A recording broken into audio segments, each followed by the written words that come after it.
Welcome to the Mike Litton Experience Podcast. Mike has over 31 years experience in real estate, finance, and investing.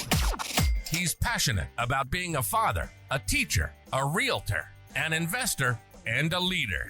Everyone has a story, and our passion is to help them tell it. And now, introducing the host of the Mike Litton Experience, Mike Litton.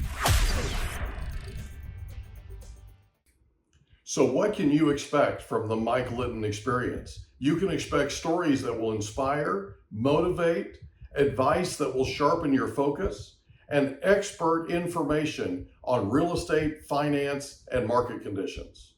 Andrew Kim, thank you so much for being our guest on the Mike Litton Experience. I'm super excited for our time together, and I want to make sure that we highlight what you're doing with ShareSFR.com in terms of helping people change their lives, buying real estate and that kind of thing.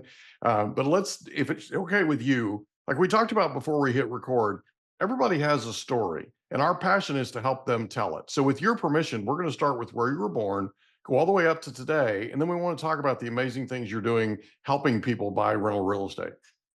Awesome. Sounds good. This might be a bit of a lengthy monologue, but I'll try to keep it short. So that's okay, dude. You're good. You're good. Okay. You can take as long as you want. Awesome. So I guess you could always edit it and chop it up too. So there's that. I was born in Toronto, Ontario, Canada, to immigrant Korean parents. At the time, this was in the 80s. Immigration was they're shoving all the Koreans and immigrants into the ghettos, and my parents didn't come from money. They fled Korea in the early 70s, post-war. It was still sort of an economic recovery, so no real hard skills. They were entrepreneurs, set out, failed quite a bit, to the point where we sought bankruptcy as a child. It was pretty much like it was like the one probably pivotal moment in my life where, although I grew up knowing that we were kind of not having a lot of money, my parents did spend whatever money they did giving me access to privileged things like piano lessons, sports, extracurricular, not knowing that was actually dragging them into the red.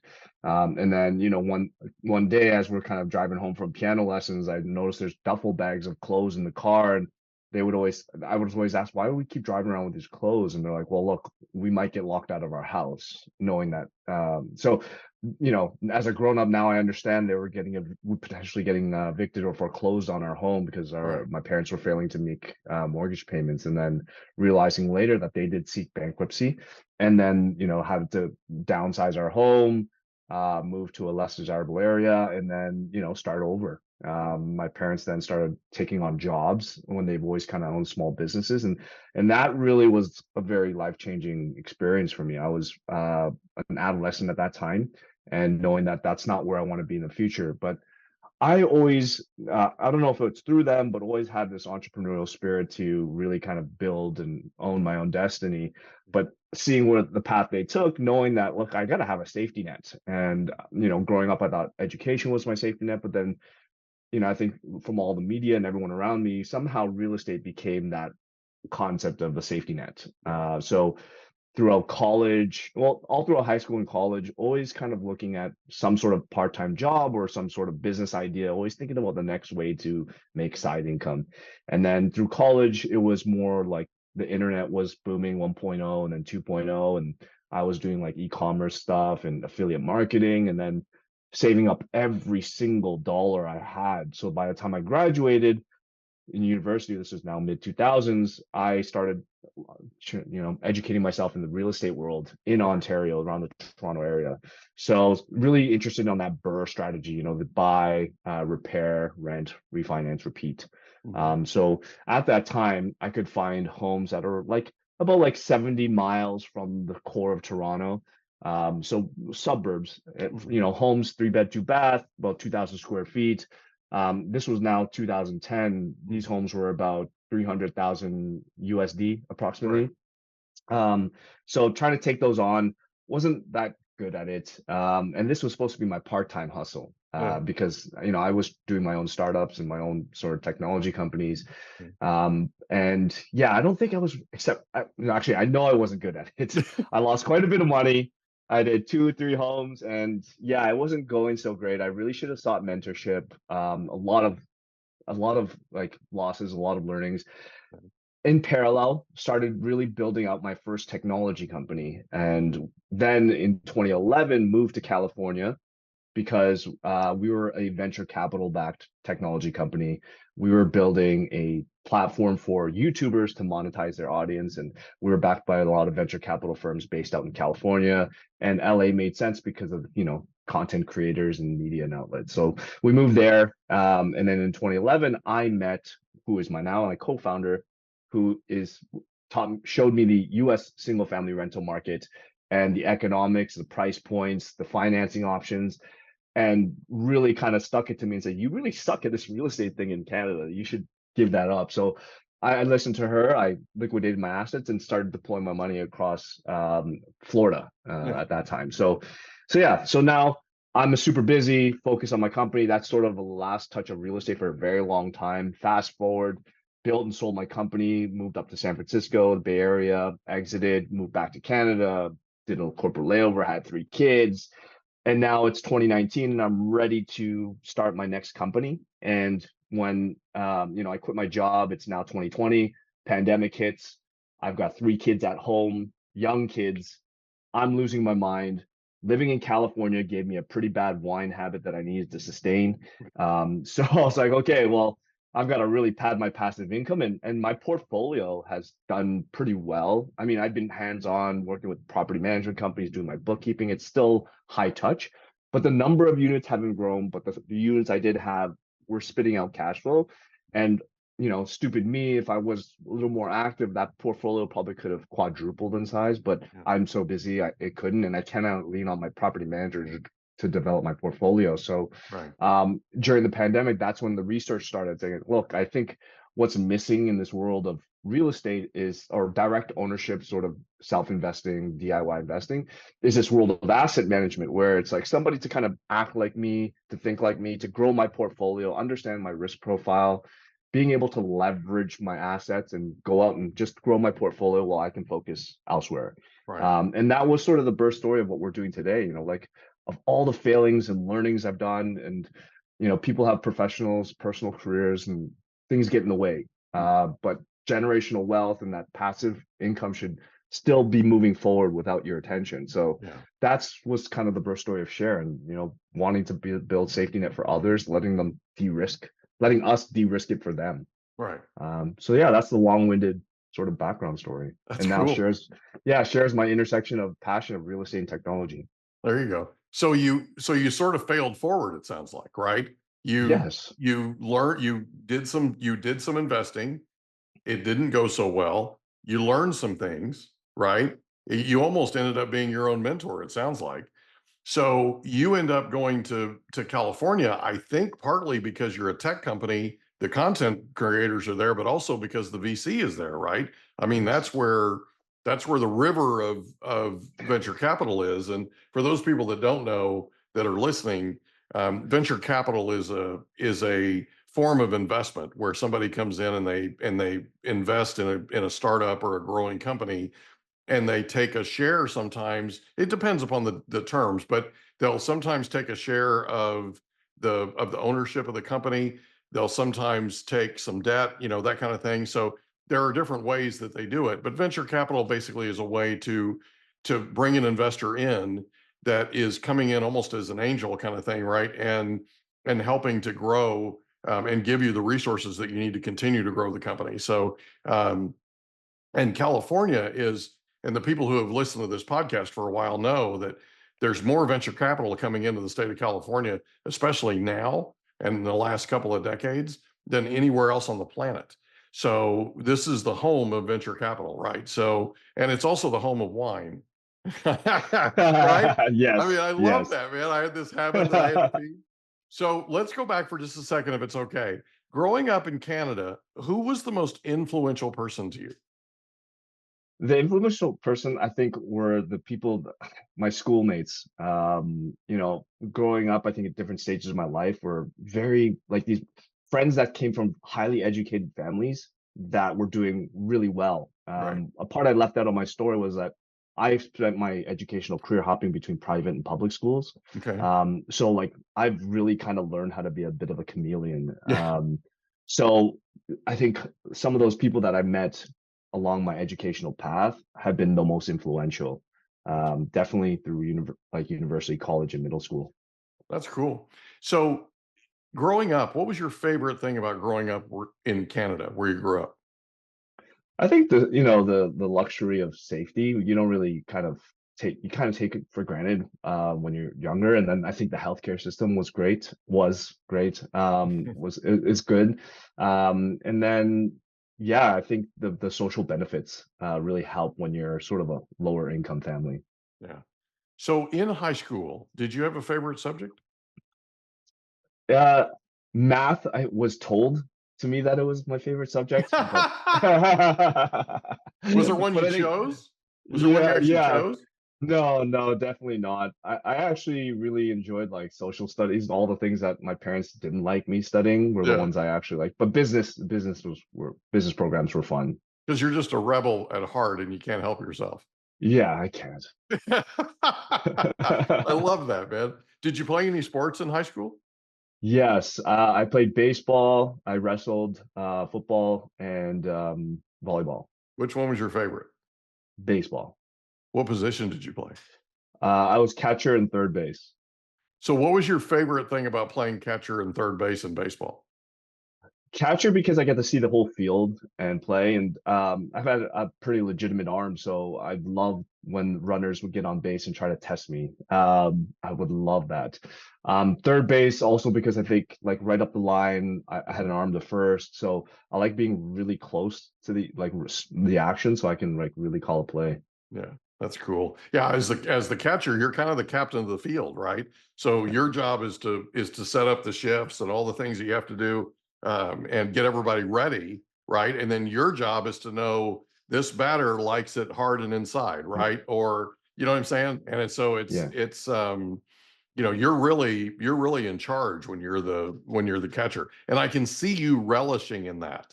I can see that in you. You know what I mean? You like being the boss, dude. I can tell. Yeah. Right? I like So being able to see everything. there Yeah. you go. There you go. Well, you like being in charge, right? And Yeah. and have a view, of course, right? Yeah. So you leave high school, you graduate high school, and you go to college. Where do you go to college and why? Yeah, so I went to the local sort of it's called York University. It's a local university. It's a Mhm. large one. It's got some reputable business programs and a law school, but it's such a big school that and offers such a broad range of educations. Often doesn't get the best reputation. Yeah. I actually probably in hindsight would have preferred a more reputable one, but out of province maybe or further away.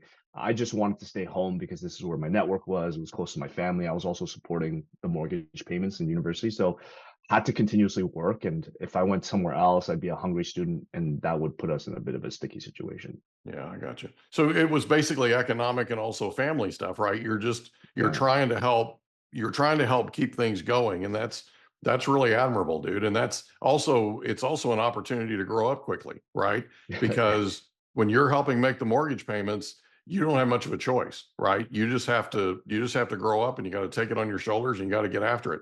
And one of the things that I found your episode number 236 or 237, by the way. And of all of the interviews that we've done and all the life stories that we have recorded in our library, um, what I found is the vast majority of the people who have succeeded at a very, very high level, like you have, they literally started out in their childhood taking on odd jobs, taking on extra things, doing extra, right? And they felt the responsibility to help their family financially, right? And Mhm. so they made sacrifices. They did certain things like, choosing to stay home, choosing to stay in that area so that you can continue to support your family is probably one of the biggest leadership moves you've ever made in your life. And you were what, 18? Yeah. Right? So, you know what I'm saying? It's you basically have to get to a place to where you grow up pretty quickly. Yeah. So, did you go all the way through to graduation at York? Yes. Yes, I did. Okay. So, did Um, you get your degree in anything in particular? yeah. So I originally started in IT, then I moved into BA, business major. Administration, yeah. Yeah. Gotcha. So after York, do you go on to school? Do you go to work? What do you go next? Yeah, so during university, I met one of my past business partners. They actually started a business during university. So I was actually helping them grow that business. And then right after sort of graduation, that business was growing. So I hopped into that company to help them grow that company. So another early stage company, which still exists today. And then, yeah, grew that up. But then that became that the recession started hitting in. Yeah. And then we started to pivot, and I started losing interest. My relationship with my girlfriend started getting very serious. So decided to leave there and then take a job, which was new to me. Yeah. So so what was the number one thing you learned working in that startup? uh, you need to have grit on the early stage. You need to just be flexible. There's so much you don't know, and you think everybody, you think you're smart, but you don't know a fraction of it. Be humble. Yeah, be humble. So ask a lot of questions, keep your ears open, that kind Yes. of thing. Yeah. Constantly be learning, seek experts. That's a lot to learn at a ripe old age of like 22, So Yeah. it's cool that you got that experience and that education. So you decide to take a job. Talk about the job you took. Yeah, the job was a sales job. It was yeah, it was a sales job, and then there was a corporate job after that in like a pharmaceutical company. This is when my wife was like, "Look, I want to get married, have a house, and whatever. Let's settle down." And Right. I think you burned through all your social credits with all these startups and stuff like that. It's something for time to be consistent. But what's been consistent in almost all my jobs at the corporate level is the siloed requirements of skill sets, right? Like you are specializing now in a large organization on a certain set of scope, Mhm. and that really bored me, because I'm always asking questions like upstream and downstream, like why is it like this, Right. who's taking my output and what are you doing with it, and Right. why am I doing this? So yeah, it's a very yeah, if for me, the only thing I could it's like solitary confinement in jail. Yeah. It's like, like you only see what's within your four walls, and that's really Right. boring. Yeah. I got you. So is it safe to say that you kind of bore easily? Like maybe just a little? Yeah, I'd say like and like it translates to today. And now that Yeah. I'm older, I really see it. Like I really do love the early stage chaos Yeah. where there's so much ambiguity and it's just a jungle and they just kind of drop you in. Now you've got to navigate your way out. Figure it out. Yeah. And as it gets bigger and people specialize, that's when it gets boring for me. And I'm like, okay, someone else can do this. There's way more people that are seasoned and executives that can grow scale from like 200 million to multiple billions. Let them take it from there. I've done the foundational stuff. Let's go start something else Go do chaotic. something else. Yeah. Let's go to the next one. Right? Yeah. Yeah. I love it. That's cool. So at some point, you make a decision to start a company that helps YouTubers monetize their channels. Talk about that process. Talk about the thought process that went into it and what it was that ultimately made you do that. Was it some sort of an event? Was it, what was it that propelled you to do that? Yeah. So I'll start with the event and how that happened. So, Yeah. you know, my business partner on the first company that right out of college, then I went to the corporate world. I'm on my honeymoon. He messages me, "Hey, what's going on?" It's like, "How are you?" I'm like, "Good, good, good." It's like, I'm just on my honeymoon. I'll message you when I get back. I get back. He's like, "I got this idea. It's in this YouTube space, and basically YouTube at the time, there's all these content creators doing DIY stuff like cooking, makeup, home carpentry, and you could not use affiliate links in the comments. So affiliate links being where like on Amazon, if somebody clicks on that link and then they go buy it, the person who posted that link can get a referral fee. Right. But on YouTube at the time, and don't know if that's the case today, you're not allowed to use those types of links. Okay. Also, you don't own your subscribership. And that might still be the case today, where you could have 5 million subscribers and you don't actually have their contact info and you don't have a way to message them directly. Wow. So yeah, you don't own your audience. Is that nuts? Like, you do all that content creation and you can't push out an email to your 5 million subscribers. You have to, they put a paywall up. So if you wanted to message them, it's a per person cost. Wow. So yeah. And at a time, there's some YouTube channels, one in particular called Epic Mealtime, that we were very close with. These guys were like, it was heavy consumption of bacon and Jack Daniels. They would wrap everything in bacon. They would stuff animals inside of animals and cook it and wrap it in bacon. Very, gluttonous things. But they had 5 million subscribers and they were struggling to make ends meet. So all of them worked full-time jobs. They were making maybe $100,000 to $200,000 a year on ads. But then on their website, they're making $2 million a year on t-shirt sales. So wow. there was a big movement of YouTubers saying, hey, go to my .com, sign up there. Now you can buy my merch and you'll get my videos 4 weeks in advance. So the cadence on YouTube, they will always drop like frequent videos every week or bi-weekly. Yeah. And now they're saying, okay, if you go to our .com, you can watch the video 4 weeks in advance. So now they can compile their email list in their database. So there was that movement and we wanted to jump on that trajectory. So we said, okay, like, why don't we create the Shopify for YouTubers? So now they could just come to our site, they log in with their YouTube credentials, we'll bring over all their videos, and now they can merchandise their videos with whatever products they're using. So at a time, makeup artist was like the biggest thing. And they're like, if you want to achieve this look at all these links below. They're shooting to Amazon, Sephora, Mac. So now when they do those affiliate links, it merchandises the card on the site and now they can monetize. And the long tail plan was to generate products, work with the content creators to create custom products in their brand and image. And then we would do all the sort of manufacturing, fulfillment, customer service, and they would get sort of intellectual commissions off the top. Yeah, so they get like 5 to 20% off the top, but we own the product and we handle all the back end. So that was so as soon as I bought a house, went on my honeymoon, my business partner comes and says, hey, I got this idea. I'm like, I love it. So, but I can't quit my job. Yeah. I just got here. He's like, what if I can replace your salaries? I'm like, fine, let's do it. And he's like, okay, cool. Cause I'm headed to California to meet a bunch of venture capitalists next week. Yeah. I'm like, can you take a couple of vacation days? I was like, sure. So now, after a few different trips to LA and San Francisco, we ended up raising capital. And like 4 months later, I quit my job and I'm now a bi-coastal husband. Right. And your wife's loving it, right? Oh yeah. What was that conversation like? Not good.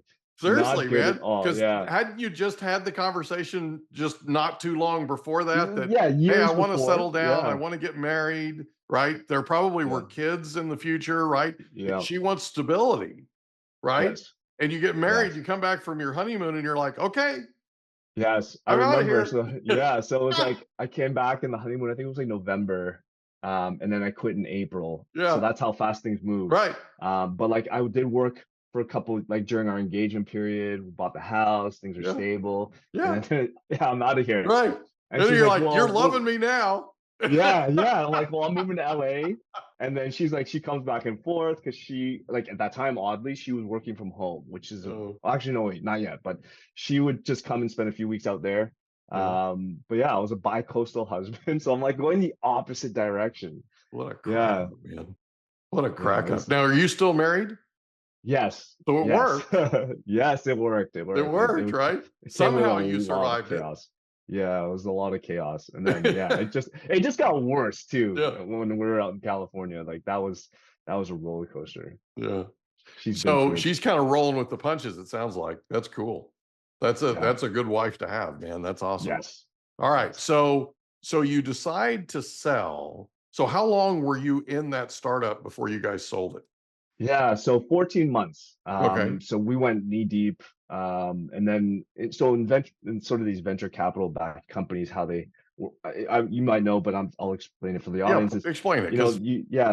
You get a tranche of capital at a certain valuation. Right. And the expectations are you're not stretching this capital out. You're spending it aggressively to grow aggressively. Right. So that you hit these sort of business milestones and now potentially have this like growth valuation. Now you're at a larger valuation. So you go out and raise more money to go and grow again exponentially. So that 14-month period was about our time to go out and raise more capital. We were hitting our strides, but not as well as we wanted. So we were going out and raising more capital, but then we got an acquisition offer by a company in the Bay Area in San Francisco. So we weighed all our options and we thought that was the best one. So we said, okay, we'll take the acquisition. We were young. We're like, the person who bought it was a very reputable, she was the former Google executive that left and now is building this business in our space. One of our angel investors and advisors was the outgoing COO of YouTube. And he was part of this. He helped. We hope you enjoyed another episode of the Mike Litton Experience. If you did, do us a favor, smash that subscribe button, tell your friends, family, and coworkers about our program, and wherever you get your podcasts, please leave us a rating. It helps us to connect with quality people just like you. And that's a wrap. Another episode of the Mike Litton Experience in the books. Reach out to Mike on Instagram at Litton Realty. Want to meet with Mike? Check out calendly.com/Rio760.